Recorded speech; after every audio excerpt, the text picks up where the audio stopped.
अक्षरः, करो और सीखो। शिक्षा का अर्थ केवल अक्षर ज्ञान भर ही नहीं है। सच्ची शिक्षा वही है जो बालक के अंदर न केवल जीवन मूल्यों का विकास करे, बल्कि भावी जीवन के लिए अपने पैरों पर खड़ा होने लायक भी बनाए। पहले की शिक्षा और आज की शिक्षा में क्या अंतर है, जानने के लिए पढ़ते हैं यह नाटक। पहला दृश्य। पात्र अनंत। अनंत के पिता प्रधानाचार्य। अनंत छठी कक्षा में पढ़ता है। अनंत के पिता खेती करते हैं। एक दिन खेत से लौटने पर पिता ने देखा कि अनंत आंगन में बैठा सूत काट रहा है। पिता। बेटा अनंत, यह सब क्या है? तुम हमेशा सूत काटते रहते हो, पढ़ाई लिखाई कब करोगे? अनंत सूत काटते हुए। अध्यापक जी ने आज मुझे सूत काटने के लिए कहा है। यह मेरा गृह कार्य है। कल हमें कपड़ा बुनना है, उसके लिए धागा तैयार करके ले जाना है। पिता। पाठशाला में सूत भी काटा जाता है? इसकी क्या जरूरत है? पढ़ो लिखो, हिसाब किताब करो, इतना ही काफी है। अनंत। पिताजी, हमारी पाठशाला में सूत काटना, कपड़ा बुनना, लकड़ी की चीजें बनाना, बर्तन बनाना, खेती बाड़ी आदि सब सिखाया जाता है। पिता। यदि ऐसा है तो मैं कल तुम्हारी पाठशाला आकर तुम्हारे प्रधानाचार्य से बात करूंगा। दूसरा दृश्य। पिता अनंत के प्रधानाचार्य से मिलने पाठशाला पहुंचते हैं। पाठशाला गांव के बाहर एक मैदान में है। उसके चारों ओर बगीचा है। बगीचे में सब्जियां भी उगाई हुई हैं। प्रधानाचार्य स्वागत करते हुए। आइए, आप अनंत के पिता हैं ना? पिता। हाँ, अनंत की पढ़ाई के बारे में जानना चाहता था और सोचा आपसे भी मिल लूं। प्रधानाचार्य। बहुत अच्छा किया आपने। अनंत की पढ़ाई ठीक चल रही है, बहुत मेहनती है वह। पिता धीरे से।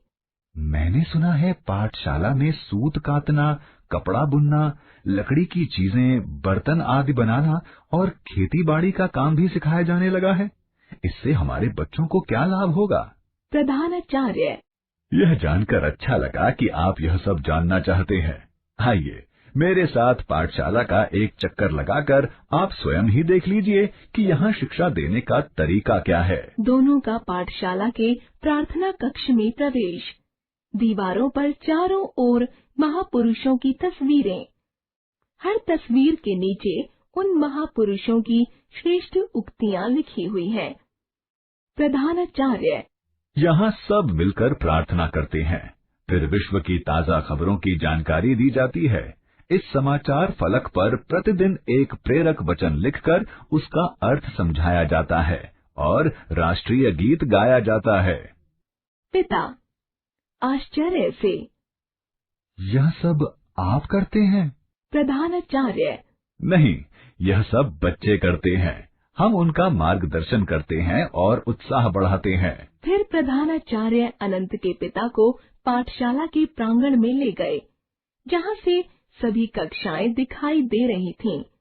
कक्षाओं में विज्ञान, इतिहास और भूगोल आदि विषयों से संबंधित शिक्षा दी जा रही थी। गणित की कक्षा में श्याम पट पर सवाल हल करके समझाए जा रहे थे। कपड़ा बुनने की कला सिखाने वाली कक्षा में जाकर अध्यापक ने अनंत के पिता को बच्चों के हाथ से बुने हुए कपड़े भी दिखाए। वहां से वे बगीचे में गए, जहां क्यारियों में तरह तरह की सब्जियों के पौधे लगे हुए थे। वहां एक शिक्षक बच्चों को विभिन्न फसलों की देखभाल के बारे में जानकारी दे रहे थे कि बीज कैसे बोने चाहिए और उनके लिए कैसी मिट्टी की आवश्यकता होती है। पिता खुश होते हुए। वाह, बच्चों को इस प्रकार सीखते देखकर मन प्रसन्न हो गया। किंतु अभी भी मेरे मन में यह प्रश्न उठ रहा है कि बच्चों को यह व्यावसायिक शिक्षा पाठशाला में देने की क्या आवश्यकता है? इन्हें तो गणित, विज्ञान, इतिहास, भूगोल आदि विषय पढ़ लिख कर ही आगे बढ़ना है। प्रधानाचार्य। समझाते हुए। सही कह रहे हैं आप, लेकिन बच्चों को इन विषयों का ज्ञान व्यावसायिक शिक्षा के माध्यम से मिले, क्या यह अधिक व्यावहारिक नहीं है? पिता असमंजस में पड़कर। मैं आपका तात्पर्य नहीं समझा। व्यावसायिक शिक्षा द्वारा विषयों का ज्ञान कैसे संभव है? प्रधानाचार्य मुस्कराते हुए। देखिए, कपड़ा बुनना हमारे देश के मूल व्यवसायों में से एक है। इसकी शिक्षा देने के लिए हम पहले बच्चों को कपास के बारे में बताते हैं। यह किस स्थान पर उगती है, इसके लिए जलवायु कैसी हो, मिट्टी कैसी हो, पानी किस मात्रा में दिया जाए आदि के बारे में बताते हैं। विज्ञान और भूगोल जैसे कठिन विषय भी इन्हीं जानकारियों से संबंधित हैं। इसलिए बच्चे साथ साथ इन विषयों का ज्ञान भी सरलता से प्राप्त कर लेते हैं। विषय में उनकी रुचि और जिज्ञासा बढ़ती है, फिर वे पुस्तकों से और अधिक जानकारी प्राप्त करते हैं। बाकी विषय भी इसी तरह सिखाए जाते हैं। पहले स्वयं करके सीखना, फिर पुस्तकों से सीखना, इस विधि को हमने अपनाया है। इससे बच्चों की क्रियाशीलता और रचनात्मकता भी बढ़ती है। क्या यह सही नहीं है? पिता समर्थन करते हुए। सही बात है। इस विधि से बच्चे विषयों के साथ साथ उनसे संबंधित व्यावसायिक ज्ञान भी पा रहे हैं। हमारे जमाने में तो सिर्फ पढ़ लिखकर और सुनकर ही सीखते थे।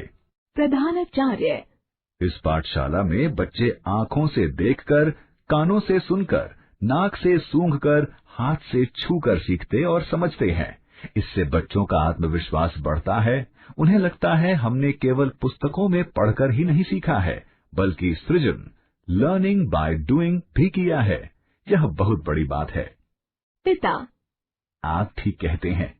व्यावसायिक जीवन में इसकी बहुत आवश्यकता है। मैं समझ गया हूँ कि यह शिक्षा जीवन से जुड़ी हुई है। प्रधानाचार्य हाँ, शिक्षा का उद्देश्य बच्चों को केवल साक्षर बनाना ही नहीं, अपितु आत्मनिर्भर और संवेदनशील बनाकर जीवन मूल्यों का विकास करना भी है। यहाँ बच्चे पर्व त्योहार मनाते हैं, गांव के सभा समारोह में भाग लेते हैं, एक दूसरे की मदद करते हैं, श्रमदान करते हैं, छोटे छोटे शैक्षिक भ्रमण पर जाते हैं और साथ साथ पढ़ाई लिखाई भी करते हैं। सबके साथ मिलकर काम करते हुए सीखते हैं। देश के लिए प्रकाश बनकर जीना सीखते हैं। यहाँ पर इसी प्रकार प्रत्येक बालक अपने भावी जीवन के लिए तैयार होता है। पिता बच्चों के भविष्य को नई दिशा देने के आपके प्रयास सार्थक हों, ऐसी मेरी शुभकामना है। चेहरे पर खुशी और मन में संतोष का भाव लिए अनंत के पिता प्रधानाचार्य को प्रणाम करके घर की ओर चल दिए। अब उन्हें अपने बेटे की पाठशाला पर गर्व हो रहा था। मिर्जी अन्ना राव की Tell me pretty lies, look me in the face, tell me that you love me, even if it's fake.